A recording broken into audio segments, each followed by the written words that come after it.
Bien, hola Sataqueros, Samsung nos ha dado un poco la razón del análisis que realizamos y tras un mes de uso pues hemos comprobado que efectivamente el Galaxy S5 ha madurado y por eso os vamos a comentar los pros y contras tras un mes de uso. En el análisis del S5 que hicimos en Sataka, pues uno de los puntos que destacamos sin duda fue el tema de la pantalla. Samsung ahí arriesgó, apostó de nuevo por Super AMOLED cuando todo el mundo estaba apostando por paneles IPS o Super LCD y nos preguntábamos si le iba a salir bien la jugada. Bien, y en el análisis comprobamos que efectivamente con esa nueva distribución en diamante de los subpíxeles, pues la cosa había mejorado bastante. El brillo también resultó ser bastante positivo y tras un mes de uso solo podemos decir que es seguramente el factor del que más contento estemos del Galaxy S5. Un usuario intensivo, la pantalla es fundamental en exteriores. Me he dado cuenta que, por ejemplo, el brillo automático aumenta unos 200 nits respecto al que puedes tener en modo manual, con lo cual es bastante interesante que lo tengamos activado cuando estamos en exteriores. Y luego también algo que he notado en el día a día con el teléfono es que el sensor de luminosidad no es ni tan efectivo ni tan rápido como me gustaría.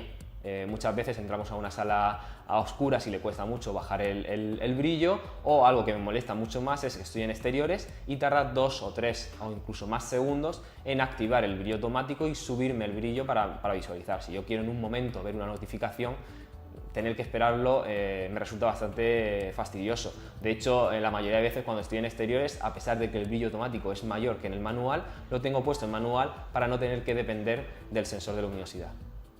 El año pasado Samsung nos sorprendía con una carga de software muy gorda en el S4 que al final nadie terminó usando. Este año eso lo han corregido muy bien, pero por ejemplo han vuelto a repetir el error en los sensores. En mi caso particular no tengo apenas un uso que yo pueda recordar en las últimas semanas del sensor de huellas porque está desactivado y no lo he hecho en ningún momento de menos.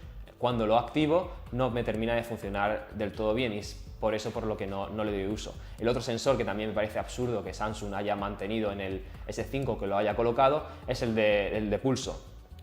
No es un terminal que uno vaya a llevar todo el día cuando hace deporte y al final queda como un sensor que es simplemente de ocio o de curiosidad en un momento para saber qué pulsaciones tenemos.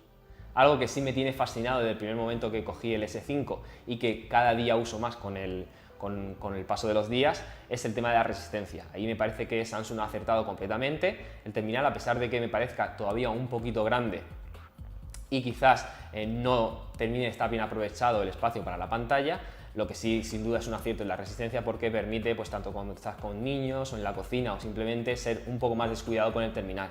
Se ensucia, hay problemas con las huellas debajo de un grifo, se enjuaga rápidamente y sin problemas. Lo de la tapa que comentaba al principio en el análisis de que podía ser un poco más pesado a la hora de cargar, bueno, pues uno termina al final acostumbrándose y realmente ahora mismo no me importa el haber ganado esa resistencia al agua y esa seguridad que tengo con el terminal si tengo que estar abriendo la tapa cada día. Bien, otro de los apartados que uno aprecia con el paso de los días en los análisis es el tema de la batería. Aquí volvemos un poco a lo de siempre, ¿no? Samsung y otras compañías han apostado por intentar darte el máximo de autonomía cuando la batería está en los últimos momentos, pero realmente un usuario intensivo de smartphone como puedo ser yo, pues lo que no quiere es tener que limitar las notificaciones, tener que eliminar el brillo de la pantalla cuando llega al final del día.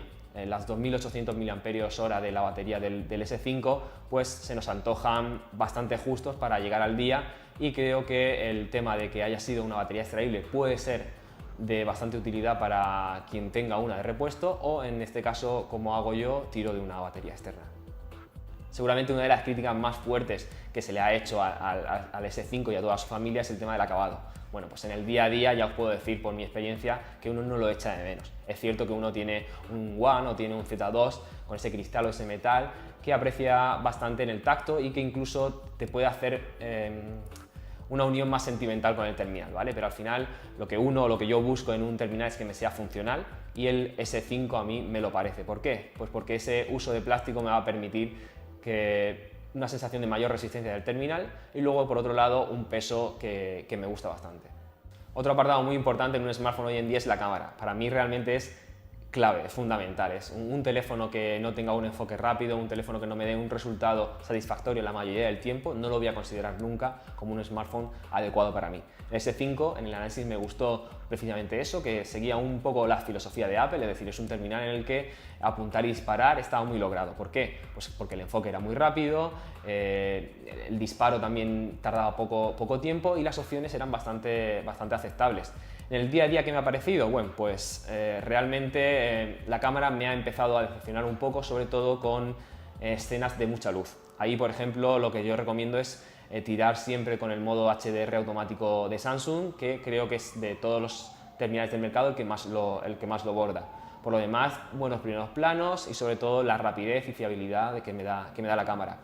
Respecto a la función que podemos casi considerar como de moda o en la que más han apostado los fabricantes de cámaras de móviles en sus smartphones, es el tema del enfoque selectivo. Bien, con el Samsung mi experiencia es que sí lo he usado, pero prácticamente solo cuando quiero hacer un retrato o un primer plano de una persona, porque ya vimos en nuestra comparativa que es seguramente uno de los mejores resultados nos ofrece el S5, pero no es una funcionalidad que yo crea que deba ser clave.